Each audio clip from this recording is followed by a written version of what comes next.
你有去看过大坪数的房子吗？嗨，我是买房阿元，订阅买房阿元。我先祝你老了有房也有钱。我们在上一支影片聊了有买房子的女生比男生还多吗？如果你还没看的话，可以看一下。今天我跟你讨论另一个问题大坪数的房子很难卖吗？我先说结论，对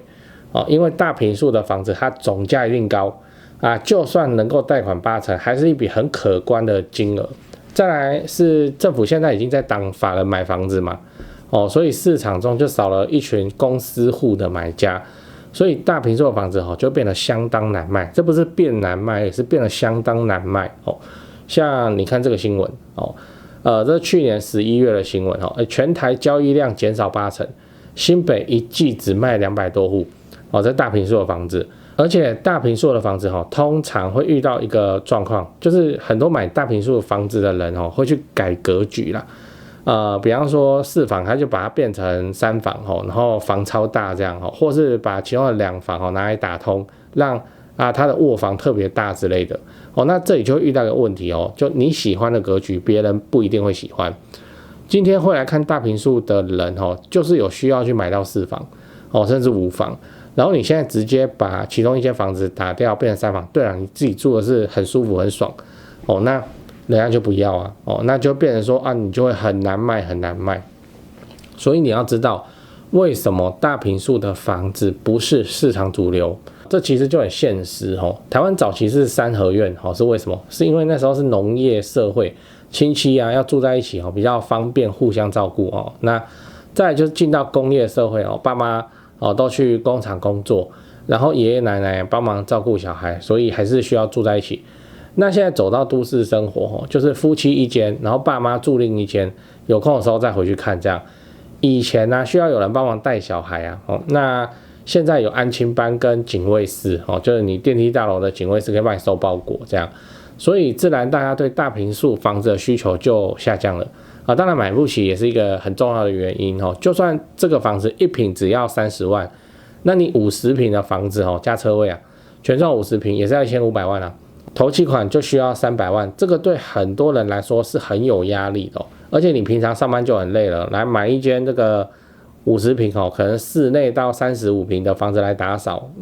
会很累吧我是觉得很硬最后你要知道为什么投资客大概也不考虑大坪数的房子？简单来说就是 CP 值很不高像今天如果我是要买来出租的，那买3房是最简单的，我就是整理好之后就把它租出去。大部分租电梯3房的人都有长期不想要异动的打算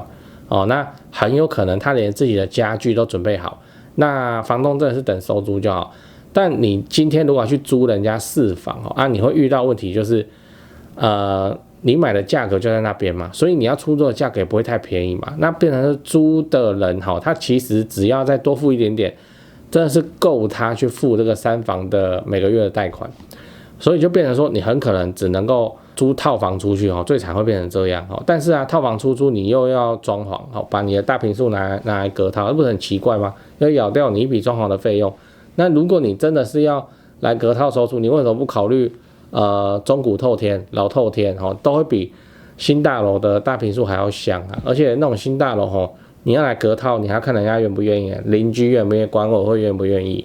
所以买4房，如果你是为了要出租，真的是很不香这个投报率真的很难拉起来，出租又很麻烦，然后还很不好卖那有钱的话，当然还是选择3房或者2房格局这种相对安全又好卖的物件讲完了，我们整理一下。我们今天聊了大坪数的房子会很难卖吗？我先分享了我对大坪数房子变难卖的看法因为它总价就是高，一般人就真的很难入手。那再来是政府也在挡法人买房那就砍掉了这个公司户的买方增加了这个销售的难度。再来是因为随着社会变迁跟生活方式的转变大家庭的生活模式早就不是主流了。你看现在不是结婚都要出去住就不想要有婆媳问题嘛那以前3合院婆媳就婆媳整天都在婆媳。那另外大坪数的房子因为其高总价跟维护成本很高，那就变成不受自住者的欢迎啊，对投资客来讲，你买大坪数的房子直接整间出租很难租，这很难租。你隔间出租的话，你当初就不应该买这个大坪数房子投报率会很难拉起来不如当初直接选3房或2间2房，对不对？最后我想问你你有去看过大坪数的房子吗？那你感觉怎么样？欢迎底下留言跟大家分享。讲八卦讲八卦，我跟你讲大坪数最大的问题是豪宅线就现在的豪宅线政策。那个台北市、新北市我就不讲了那个都天价就连我现在待的这个高雄市大坪数它也是动不动给它超过豪宅线真的问题是那个根本就不叫豪宅，就不是豪宅还撞到豪宅线你只要是在高雄市的蛋黄区，比方说农16、美术馆、新湾区坪数稍微大一点，那就超过了就超过这个豪宅线了。豪宅线具体是怎么影响大坪数的房价？我跟你讲就是说它会让下一手的买方你的下一手买方只剩下纯自住客而已纯自住，而且是很有实力的自住客因为高雄的豪宅线就压在4000万而你超过4000万的话，就变成说银行贷款只能贷你4成你自备要出6成所以我举一个例子给你看假设有一间房子，大坪数的房子是 A 的卖价是4000万，好，那有一个买方他要买，那买这个4000万的房子，他在高雄他就变成说他自备2400万，然后贷款600万来买 A 这间房子，有没有很夸张那再来是有一个房子 B 的卖价是3800万他有没有达到豪宅线？没有那他比 A 便宜200万那买方他要买 B 却只需要准备760万银行是可以贷款给他3040万合法合规的情况之下，因为豪宅线以上以下差别就是这么大。你看自备款A 的话是2400万，B 的话是760万，那你说4000万房跟3800万房子，这大小会差到哪去？差不了多少啊，对啊。可是自备款直接差了1640万呢，这开玩笑然后你看假设有一个投资客，他就真的买了这个 B 房子，3800万 B 房子，那你看他要卖下一手，他在卖的时候是不是就突破4000万豪宅线？对啊，那是不是他的买方又同样的问题？他的买方又只能够怎样？自备要6成，贷款只能4成。对啊，那你觉得他会好卖吗？不可能啊！所以自产客、投资客就不会去买这种房子就对了，因为搬石头砸自己的脚，你知道他为难自己啊那恐怖的来了，我跟你讲，大坪数的房子的下一手的买方，因为他只剩下自住客、纯自住的需求所以很难卖那你看但凡是一个自产客、投资客，他有2400万的现金捏在手上，就是他想要买 A 的那个头期款嘛他有2400万的现金捏在手上，他都不会去买4000万的房子啦，相信我他更合理的做法是怎么样？就是把这2400万拆成4比600万，然后找亲朋好友一起去吃4间2房或是3间2房1间套房，随便，反正就是把这2400万头期款物尽其用就对了，也就是我们说的低总价带的产品。今天他是自产客，今天他是投资客了，对不对？他不是自住客所以他房子多，他没有差，他都出租啊。然后低总价带还没结束这群手上捏着巨量现金的人，他就要抢这些低总价的房子。对啊，因为你高总价，你要人家怎么买？你要人家怎么有那个期望下一手会卖得更高？很难超难卖。所以他们这些身上有巨量现金的人会来抢低总价的房子。低总价的悲剧还没结束新青年安心成家贷款，你看年轻人的新青安你看变成说年轻人的首购也在抢低总价的房子没办法新青安不是就保1000万的贷款额度嘛，所以你1000万用好用满的话，你的那个房价上限就1250万1250万现在在新北，现在在台北市不要想，现在在新北在台中，在高雄，你看你能买什么很厉害的房子吗？也没有对不对？就变成说两股力量都在抢这低总价的房子高总价的房子没人理他。好，那低总价的房子自然就喷上去了嘛，真的是用喷的非常夸张。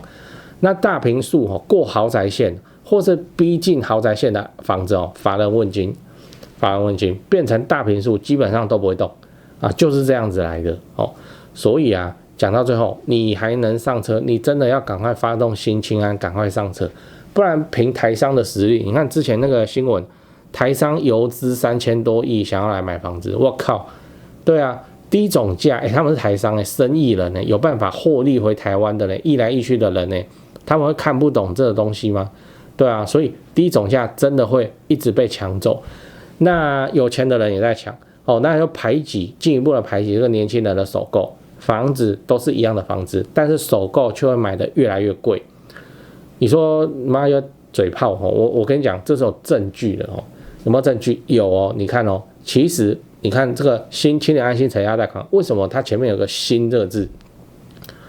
因为它是新的它是新一版以前叫做青年安心成家贷款没有新以前就800万额度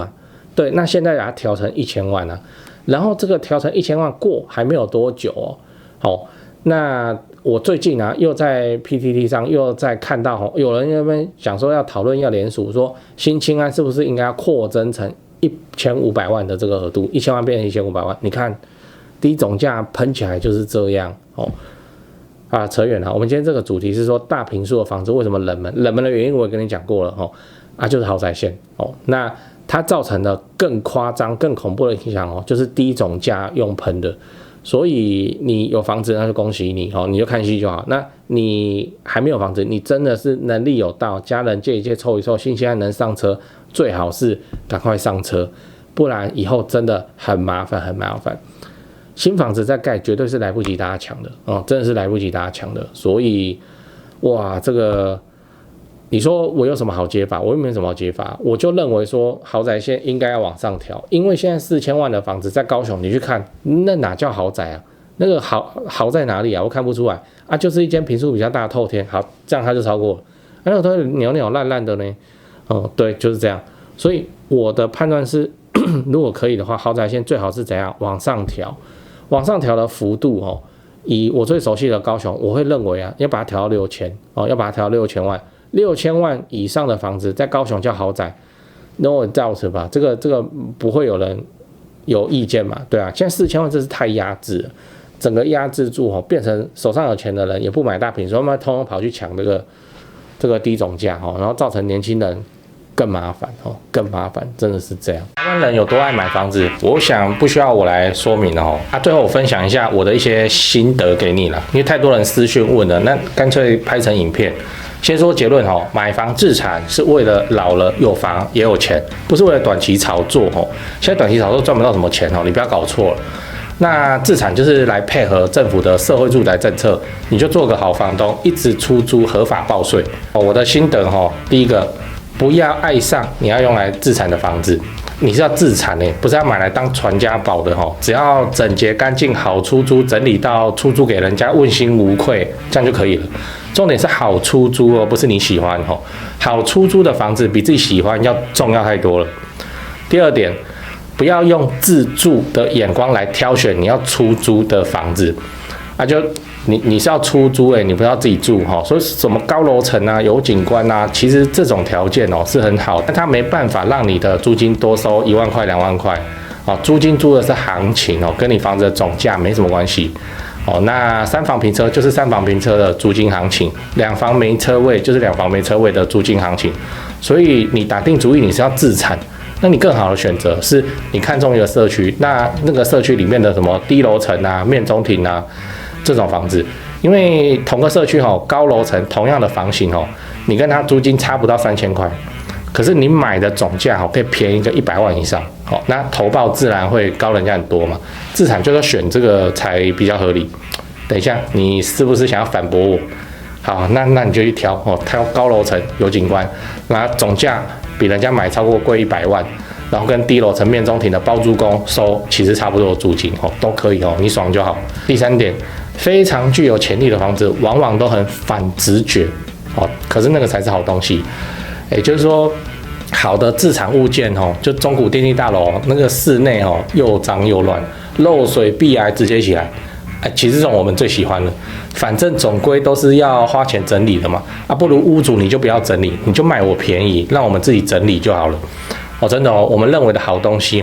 其实带你去看你都不敢买我们看到广告里面写什么全新整理，哎呀，这个就兴趣就少了80%，这个要讲不完啊。总之就是说，自产物件啊，它其实都是反直觉的，它的卖相都不好。就是因为它卖相不好，因为它烂，所以它总价才低。它总价低，投报才高。那新手很容易不小心去买到那种贵松松的漂亮房子，那变成说它有涨没错啦，可是它涨的空间也不大。那老鸟大概都买好地段没整理的烂房子，什么屋龄20几年啊，然后漏水又壁癌就 OK 啊。这个没办法训练啊，这是心魔。你只能够自己真枪实弹，我去练习几次，你就会懂了，就跟我当初一样。那像我们现在看到屋况不够烂，我会觉得很可惜。你要自产，你就是要总价低嘛。同一个社区里面总价低的房子啊，往往都是那没整理啊，条件不好啊，什么地落层、面中庭啊。那自住客门一打开，看乱糟糟的，他就摇摇头不喜欢。可是自产客杀价就买下来，再花几十万整理到 IKEA 风该换的都换，都整理到问心无愧，然后长期出租，其实它投报率更好。这个就是我说适合自产的房子它乍看之下它都很反直觉以上我的赖最常被问就这3点所以就第一个不要爱上你是要用来自产的房子，第二个不要用自住的眼光来挑房子第三个适合自产的房子它都很反直觉最后我看好高雄啊，你看我影片那么久你也知道高雄超棒，高雄不止台积电。未来的影片我也会陆陆续续介绍各项重大建设。自产高雄就找台湾房屋美术之星店，因为我跟店长配合超久了那非常的尽心负责。那他们也有长期合作的装潢、整理、出租反正自产高雄我就推荐台湾房屋美术之星店。现在就加他们的 LINE 买房阿元观众专用 LINE 小老鼠 go go go go go 小老鼠5个 go 请助理立刻丢几个适合自产的房子给你看。记得炒房不好，不要炒房，长期自产出租，配合政府的社会住宅政策，做个好房东。因为买房阿元自产高雄，我先祝你老了有房也有钱。